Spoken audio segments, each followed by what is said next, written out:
Pertama, atas nama Kementerian Kehutanan Republik Indonesia, saya mengucapkan bela sungkawa, duka mendalam terhadap bencana yang dihadapi oleh saudara-saudara kita di Aceh, Sumatera Utara, dan Sumatera Barat, serta daerah lainnya yang terkena dampak banjir dan tanah longsor. Oleh karena itu kita ucapkan innalillahi wa inna ilaihi rajiun. Peristiwa ini juga melecut saya sebagai pimpinan dan jajaran pimpinan di Kementerian Kehutanan untuk berefleksi dan mengevaluasi secara menyeluruh terhadap penata kelolaan hutan, forest governance, sehingga peristiwa serupa dapat dimitigasi dengan lebih baik di kemudian hari. Kami di Kementerian Kehutanan sesuai dengan perintah Pak Presiden Prabowo Subianto melalui Mensesnek dan Mensekap terus menggalang bantuan terutama melalui UPT di Sumatera untuk membantu berbagi solidaritas dengan para korban terdampak. Ibu Ketua, Bapak-bapak Wakil Ketua, dan anggota Komisi 4 DPR RI yang saya hormati. Sesuai dengan undangan rapat kerja DPR RI tanggal 3 Desember 2025, izinkan kami pada kesempatan ini menjelaskan dan merespon terhadap agenda bahasan yang dimintakan kepada kami tersebut. Ibu Ketua, Bapak Wakil Ketua, dan para anggota Komisi 4 DPR RI yang berbahagia, bencana banjir, bandang, dan longsor khususnya di 3 provinsi yaitu Aceh, Sumatera Utara, dan Sumatera Barat terjadi karena kombinasi beberapa faktor yang saling terkait dan mengait. Pertama, tadi sudah disampaikan oleh Ibu Ketua, adanya siklus tropis Senyar yang membuat cuaca ekstrim dan curah hujan tinggi. Namun juga ada karena bentuk geomorfologi das, serta yang ketiga tentu adalah karena kerusakan pada daerah tangkapan air atau DTA. Sebelum menjelaskan lebih detail kondisi das terdampak bencana seperti yang diharapkan kepada kami, saya ingin menyampaikan laporan umum tentang kondisi deforestasi hutan kita.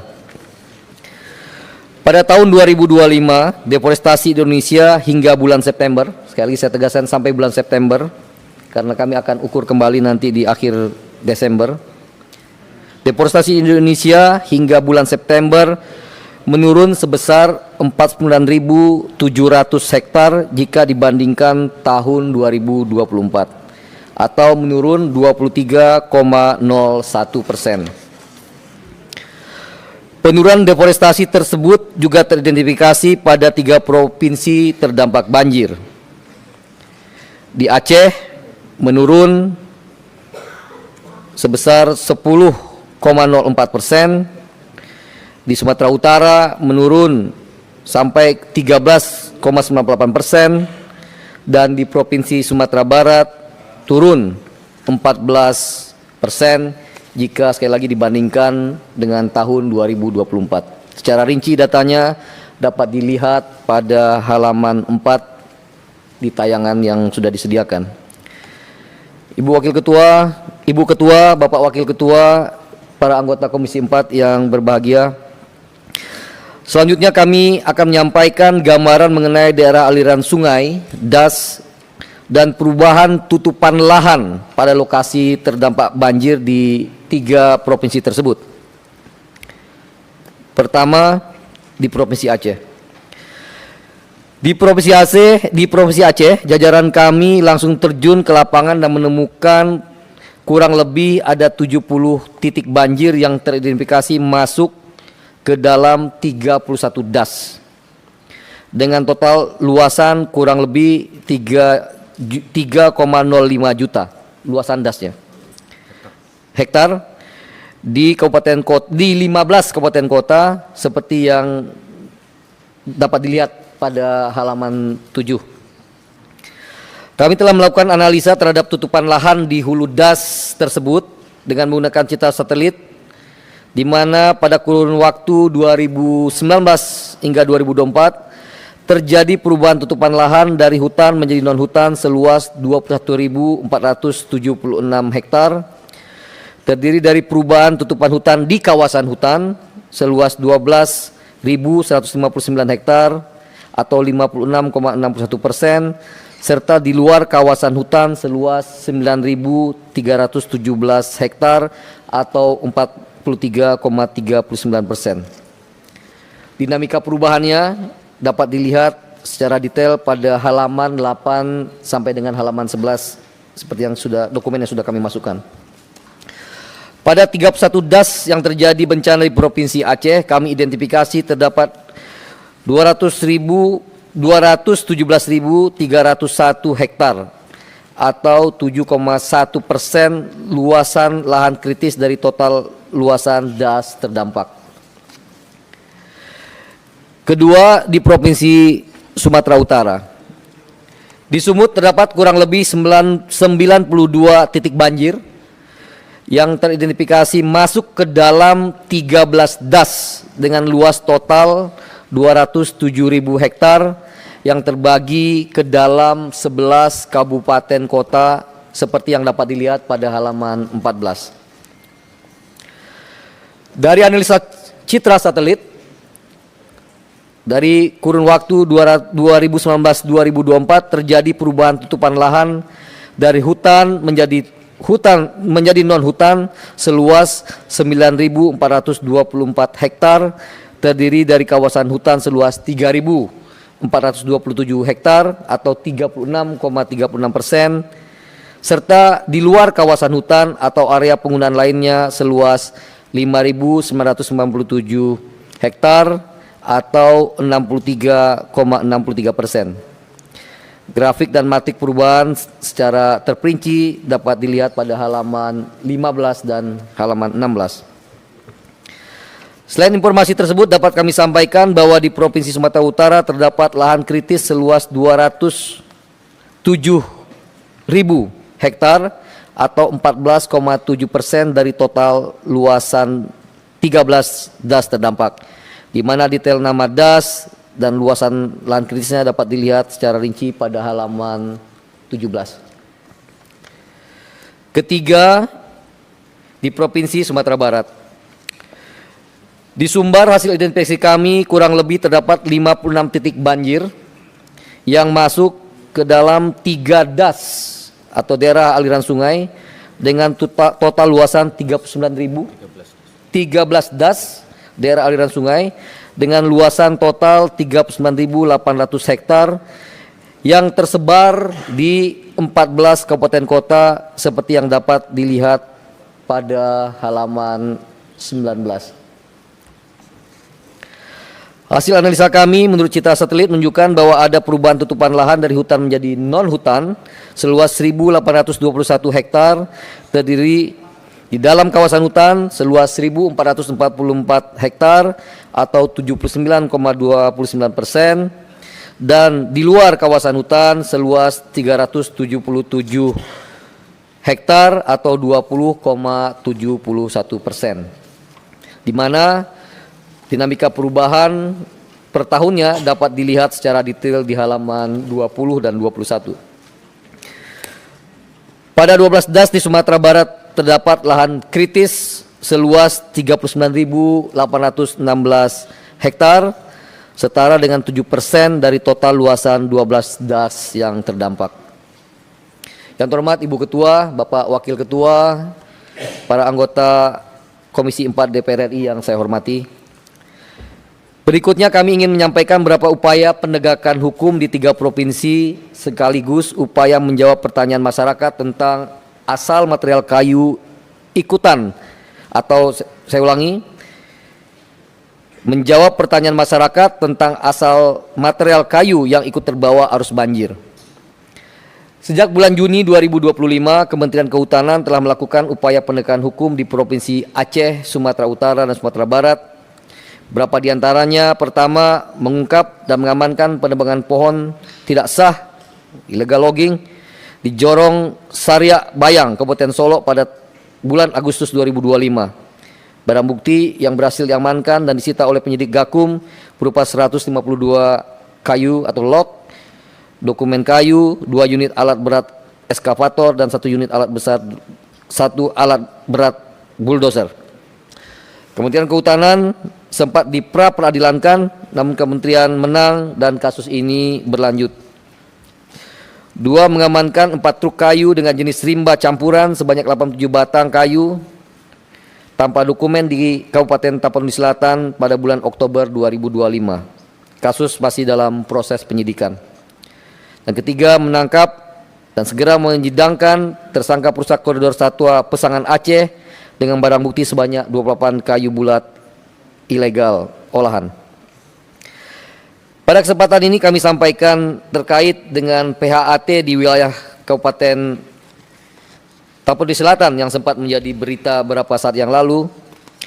Seperti yang telah dijelaskan dalam press release Dirjen PHL tanggal 2 Desember 2025,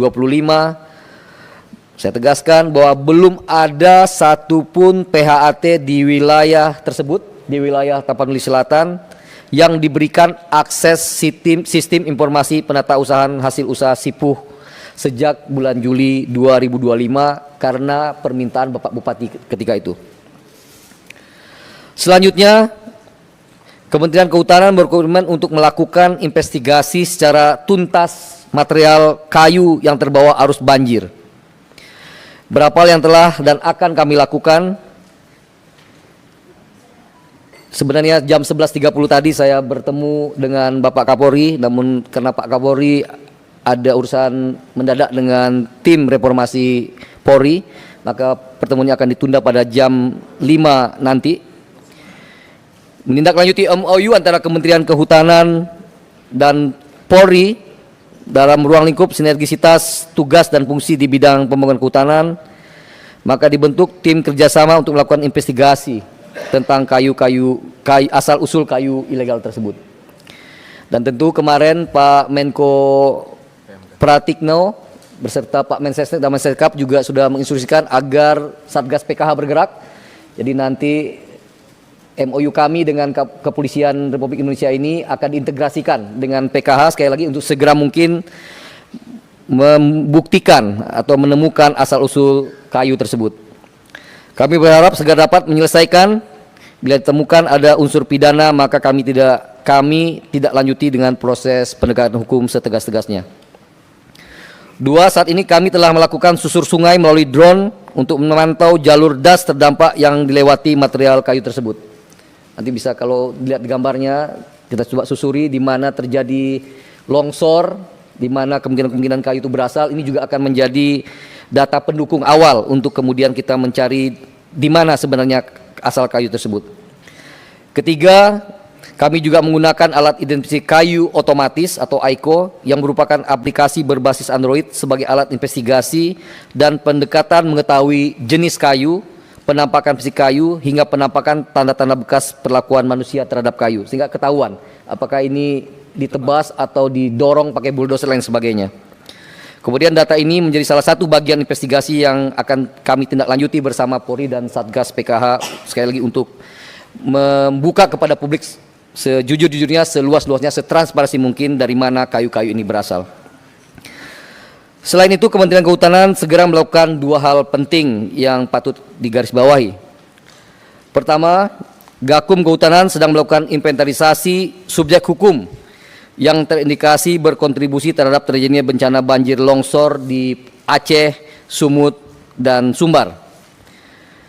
Gakum Kehutanan sementara telah menemukan indikasi pelanggaran di 12 lokasi subjek hukum, 12 perusahaan di Sumatera Utara, dan penegakan hukum terhadap 12 subjek hukum tersebut akan segera dilakukan. Gakum kami sedang ada di lapangan dan insya Allah nanti akan segera kami laporkan kepada Komisi 4 dan juga kepada publik hasil dari 12, lebih kurang 12 lokasi atau subjek hukum ini. Kedua, sesuai arahan Bapak Presiden Prabowo Subianto, sebelumnya kami sudah melakukan pencabutan 18 PBPH seluas 526.114 hektar pada tanggal 3 Februari 2025. Sebagai tindak lanjut penertiban kawasan hutan yang diperintahkan oleh Pak Presiden,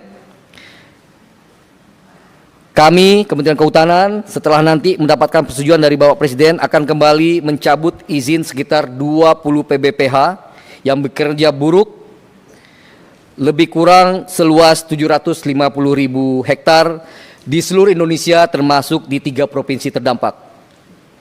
Nama perusahaannya, luasan persisnya saya tidak bisa laporkan pada saat ini karena saya harus mendapatkan persetujuan dari Bapak Presiden Prabowo Subianto terlebih dahulu.